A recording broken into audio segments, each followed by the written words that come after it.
All right, business etiquette 101. A pet peeve of mine is business owners, small businesses that don't know just basic marketing skills. And so let me just give it. I'm gonna give you two examples, and it boggles my mind how poor people are in their just business etiquette.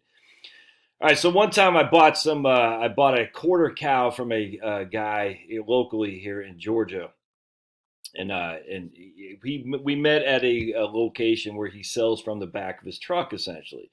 About 30 minutes away, and the food's freaking fantastic. It was great, and I remember sitting there thinking, he had so he's selling his wares, you know what I'm saying? But he had nothing in terms of samples. So basically, you go up there, you say, "Hey, I bought a quarter cow." He has it all lined up. He goes, "Here you go, Josh, and that's yours."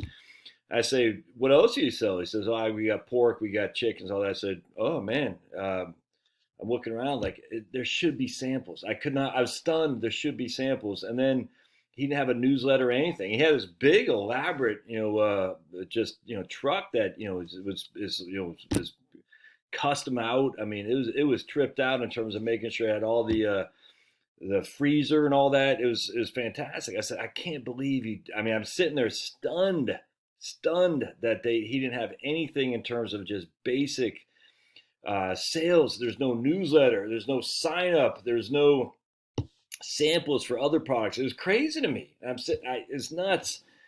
And there's no email list. I'm sitting there thinking I could not believe it. And actually, his girlfriend was actually.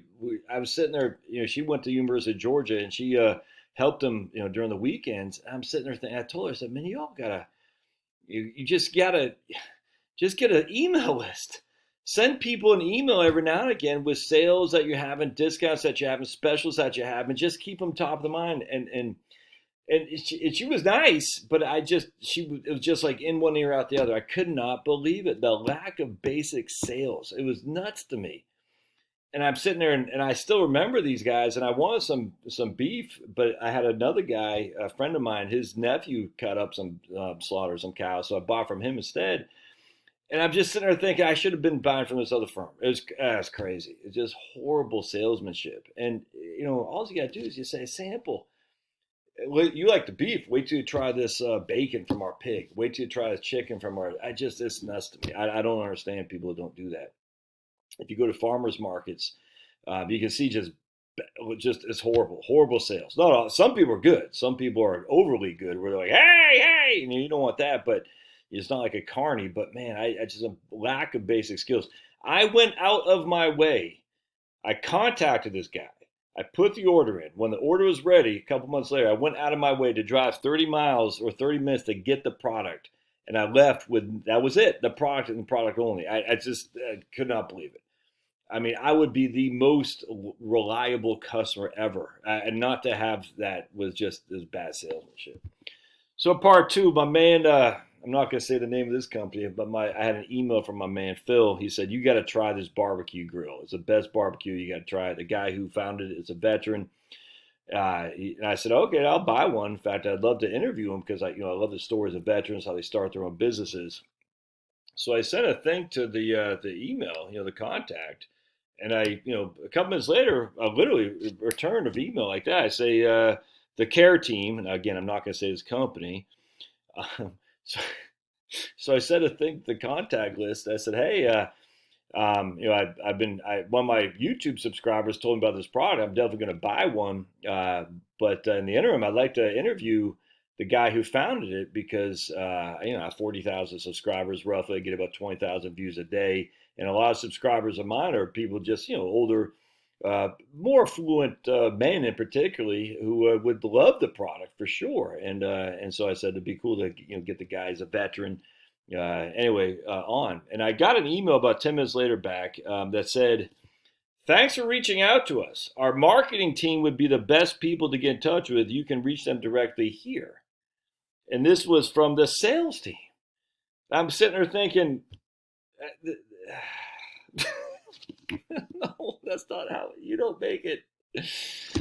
That's not how it works, man. I'm sitting there thinking, so I emailed him back and said, "You're going to forward me my email request to the marketing team. No, I'm not gonna go out of my way to do this.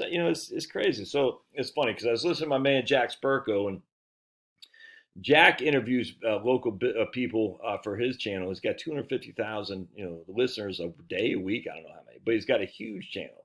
So on the Survival Podcast, and he was saying this the other day, like, look, when I interview you, I send you in advance a list of questions that you need to fill out so I can make you look good. I'm saying, what do you want me to talk about? The point is so you can look good. It's not for me so I can know your business. It's so I have some things for you to talk about, for me to ask you about that ultimately makes you look good for my audience. And so for me to email these guys and then say, no, don't talk to us, talk to those guys over there. And me, the guy who wants to promote you, to have to do the grunt work to talk to these guys over there. I'm like, I'm not going to do that. It's the craziest. Look, I talk about the guy who wrote the book for the USFL. He doesn't want to talk to me because apparently he doesn't think our tribe of people are worth buying his book, which is weird to me, but I get it, man. I don't understand it. I think it's stupid. But he thinks that because I vote for Trump, we won't buy his book or be interested. And I guess if he gives us a platform, it's just stupid. But look, if you want to make that as a conscious decision, I do not want my product in people's hands who disagree with me politically. That's fine. I don't have a qualm with that. It's stupid, but I get it.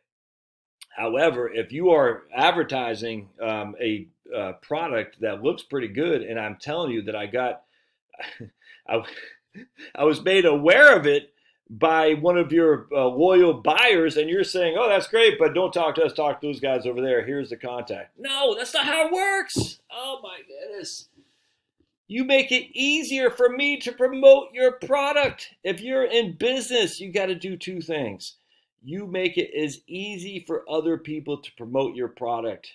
You make it as easy for other people to promote your product. You don't make it harder for other people. Going back to Spirko's thing with, I'm going to interview you. You are going to look good in front of my audience or not. Why don't you make it so we look good in front of my audience instead of sitting there thinking, twitching our thumbs, what did you say? No. And on top of that, have samples. I don't understand people don't do this. Just basic common sense sales and marketing techniques for small business people.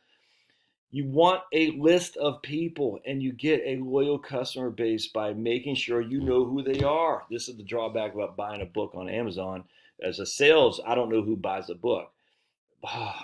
Anyway, please, if you're starting a business, follow these two techniques. I cannot tell you how.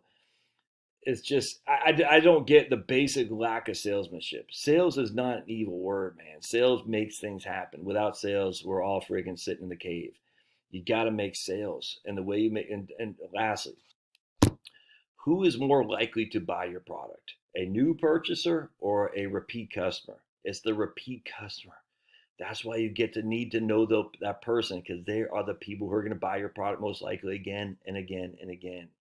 Loyal customers dwarf new customers every time. That's another reason why I'm saying if you're a new customer, you get a 50% discount. But if you're an old customer, no, that's not how it works. And I'm telling you right now, wait till I offer my Roth IRA conversion course. The repeat customers are going to get 50% off.